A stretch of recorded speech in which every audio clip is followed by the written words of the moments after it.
pagi itu artinya waktunya untuk beribadah.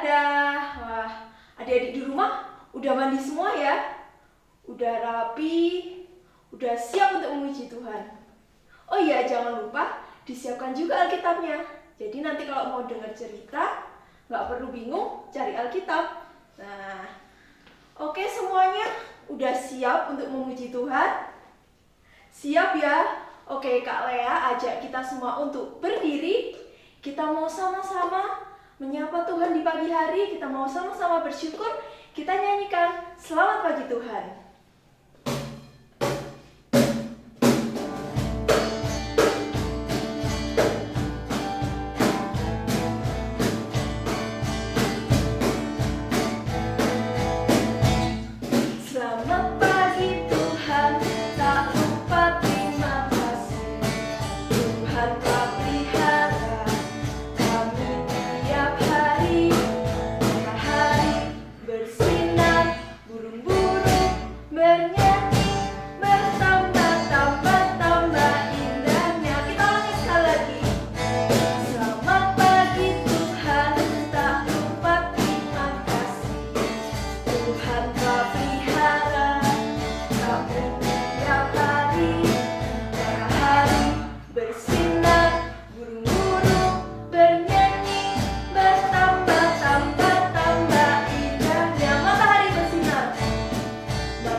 Silakan duduk kembali.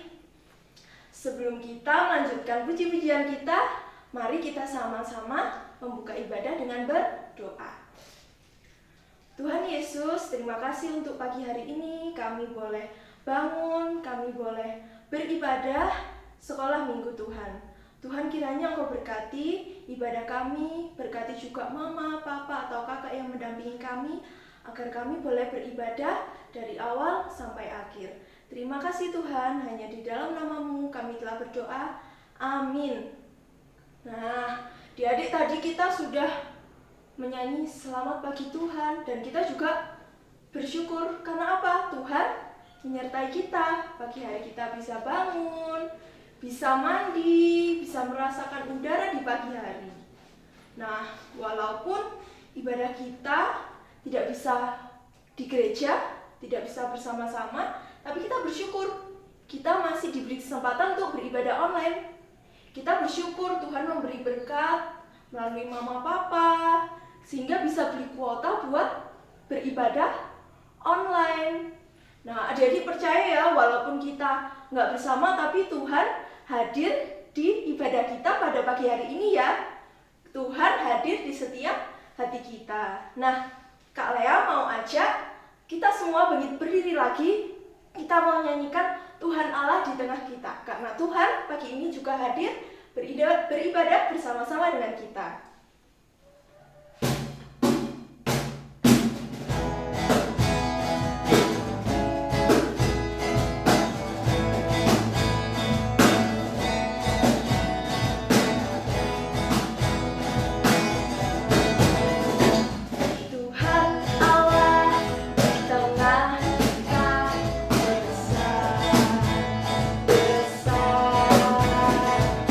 Dia seakan dan hilangkan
kita sudah menyapa Tuhan, kita sudah mengucap syukur Tuhan, kita juga percaya Tuhan sudah hadir bersama-sama kita di ibadah pagi ini.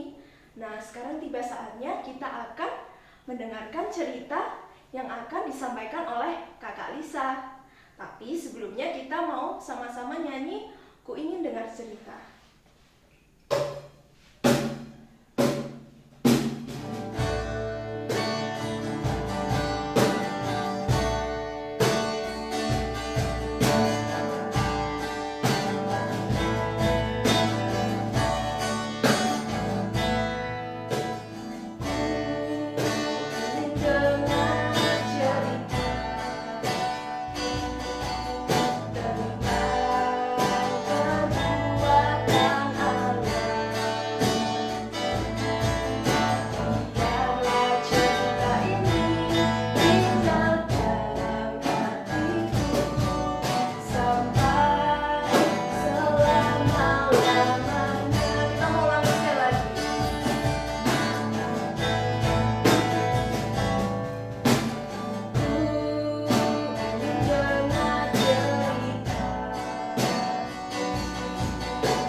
Bagaimana kabar kalian semuanya?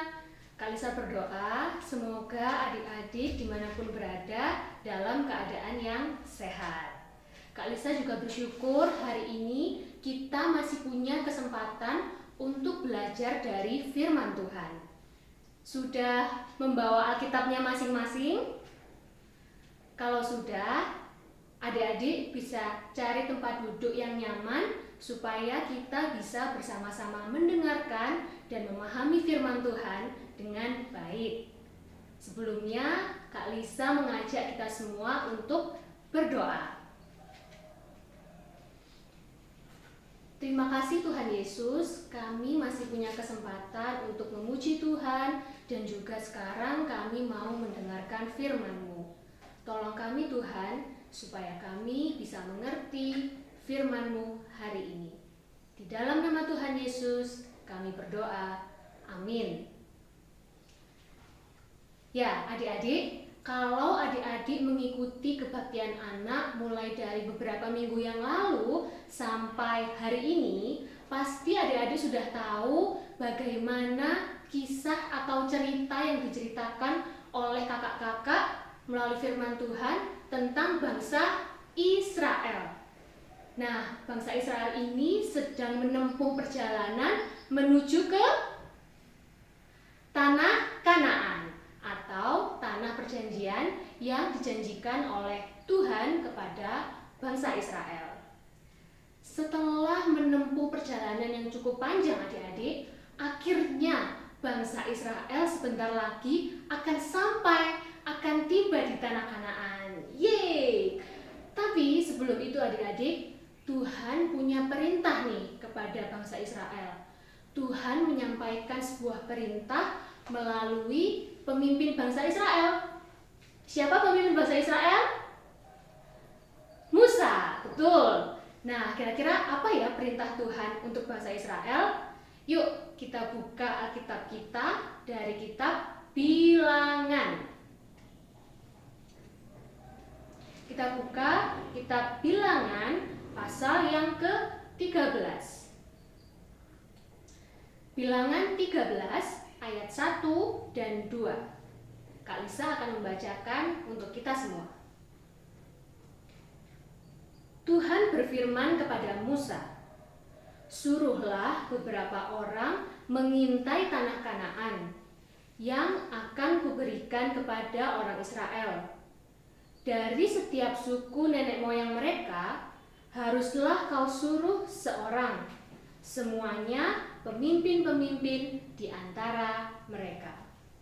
Ya, adik-adik, Tuhan mengutus Musa untuk memberitahukan kepada seluruh bangsa Israel bahwa dari semua suku Israel harus mengirimkan satu perwakilan. Nah, ada berapa suku dari bangsa Israel? Hayo, kakak-kakak kelas Tigris dan Eufrat, ada yang tahu berapa jumlah suku Israel? 12. Ya, karena masing-masing suku harus mengirimkan satu perwakilan, maka totalnya ada 12 orang yang diutus untuk mengintai ke tanah Kanaan. Nah, adik-adik, Musa menjalankan perintah Tuhan. Musa mengumpulkan ke-12 orang dari masing-masing suku yang ada di Israel untuk pergi mengintai. Tugasnya apa sih para pengintai ini? Mereka harus pergi ke tanah Kanaan, kemudian mereka harus mengamati. Mereka harus memperhatikan bagaimana kondisi dan situasi yang ada di tanah Kanaan.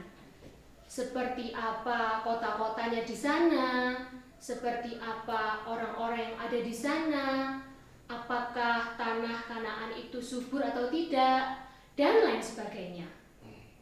Kemudian, pergilah ke-12 orang ini menuju ke tanah Kanaan menjalankan perintah dari Tuhan.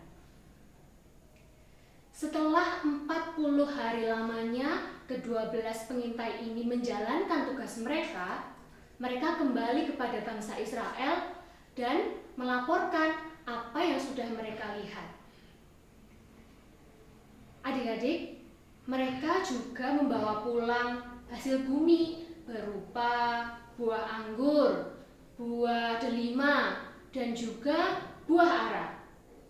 Nah, ini adik-adik menunjukkan bahwa tanah Kanaan itu adalah tanah yang subur dan tanah yang baik untuk mereka tinggali. Tapi adik-adik, tidak hanya itu laporannya. Para pengintai juga berkata bahwa tanah Kanaan itu terdiri dari kota-kota yang sangat kokoh dan orang-orangnya juga kuat-kuat. Wah, kira-kira bangsa Israel bisa tidak ya tinggal di tanah Kanaan dan mengalahkan bangsa Kanaan kalau nanti mereka harus berperang? Kira-kira bagaimana ya respon bangsa Israel mendengar laporan dari ke-12 pengintai itu? Yuk, Kak Lisa mengajak kita membaca Alkitab kita lagi. Masih dari kitab yang sama, kitab Bilangan. Kita buka pasal yang ke-14.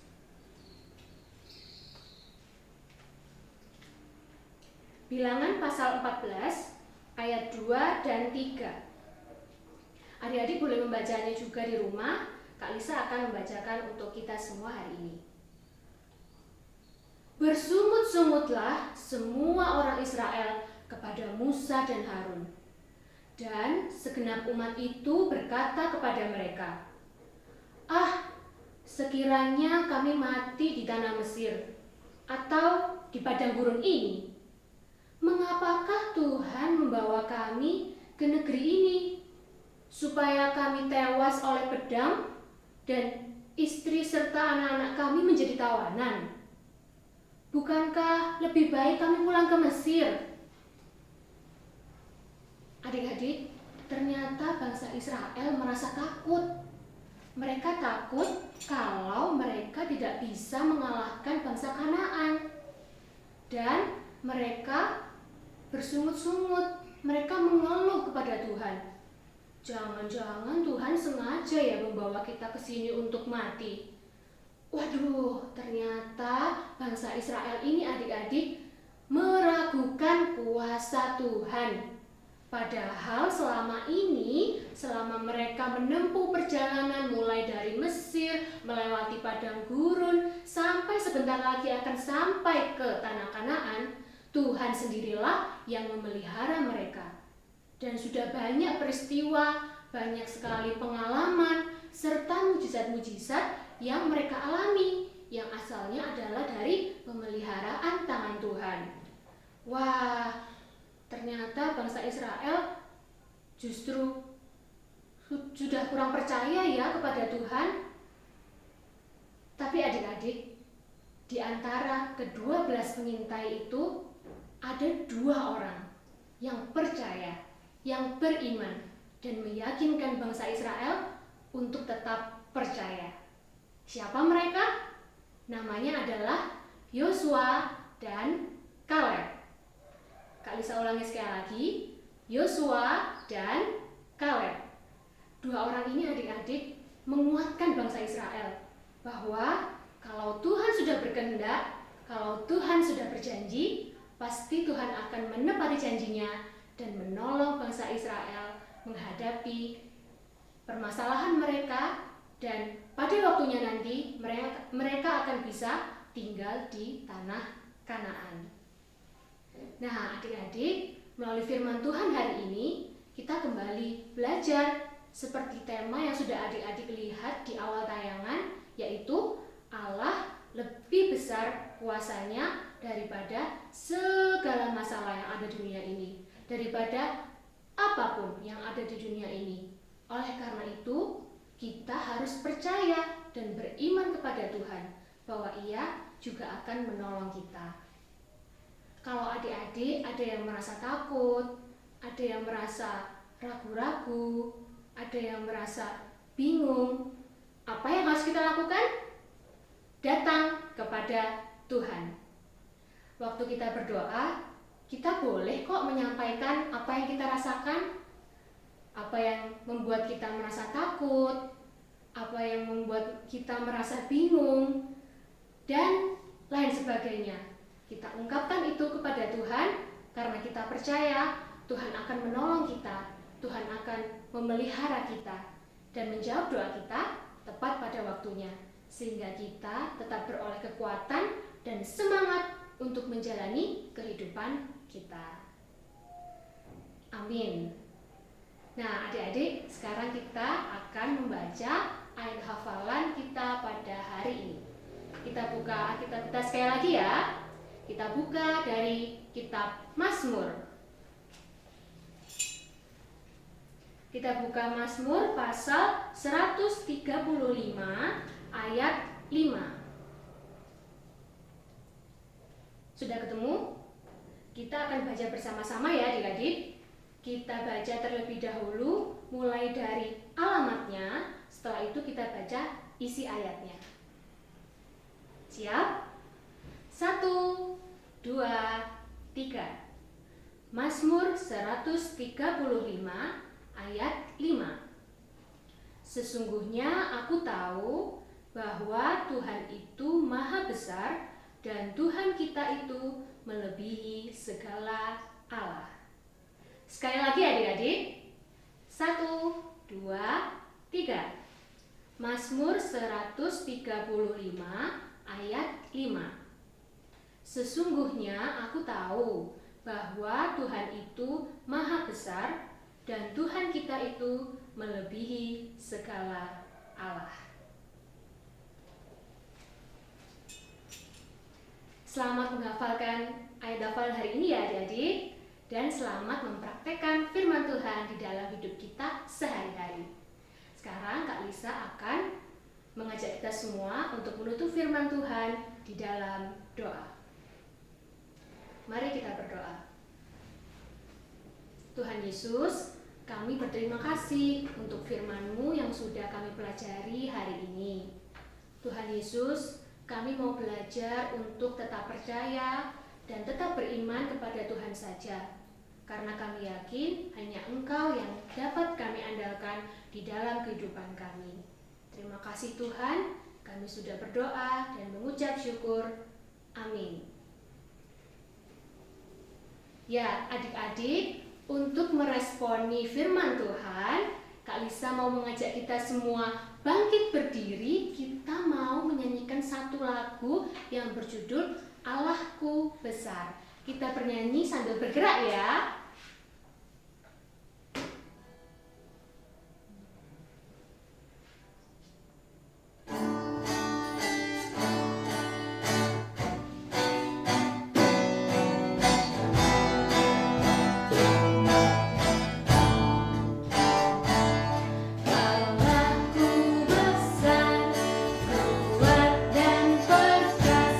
Tiada yang mustahil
adik-adik, tadi kita sudah dengar cerita dari Kakak Lisa ya. Yuk kita sama-sama bilang terima kasih ke Kak Lisa.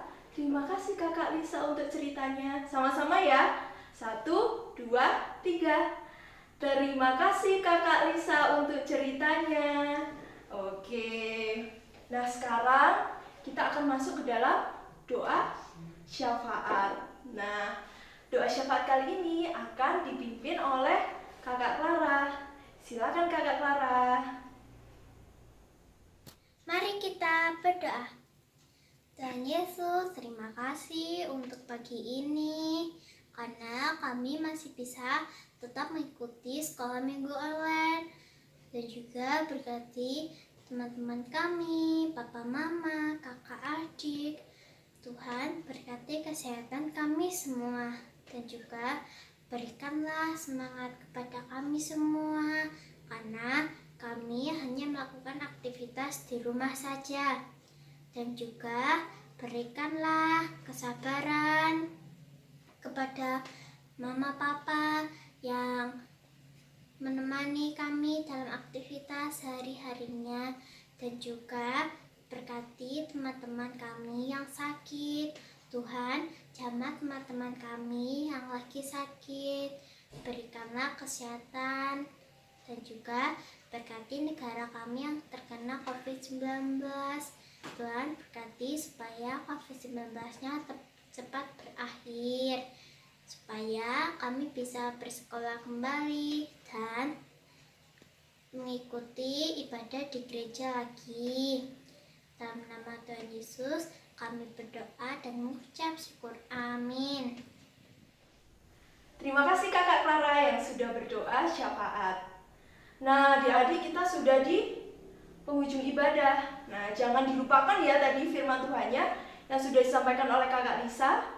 Firman Tuhan yang mengatakan kalau kita punya Allah yang lebih besar dari apapun, termasuk dari masalah yang kita hadapi. Nah, untuk menutup ibadah kita, Kakak mau undang kita semua bangkit berdiri lagi. Kita mau menyanyikan Kasih Yesus Indah-Indah Oh Indah.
Mari kita sama-sama berdoa.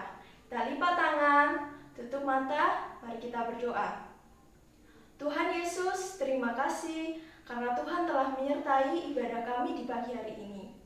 Tuhan, kiranya Engkau sertai kami semua untuk kami mau tetap percaya pada Tuhan, karena Tuhan adalah Allah yang besar, melebihi dari apapun yang ada di dunia Tuhan. Tuhan, kami juga berdoa untuk mama, papa, atau kakak yang sudah mendampingi kami di ibadah pada pagi hari ini. Kami percaya Engkau memberkati kami semua dan akan selalu memberi kami kesehatan Tuhan. Terima kasih Tuhan, hanya di dalam nama-Mu kami telah berdoa. Amin.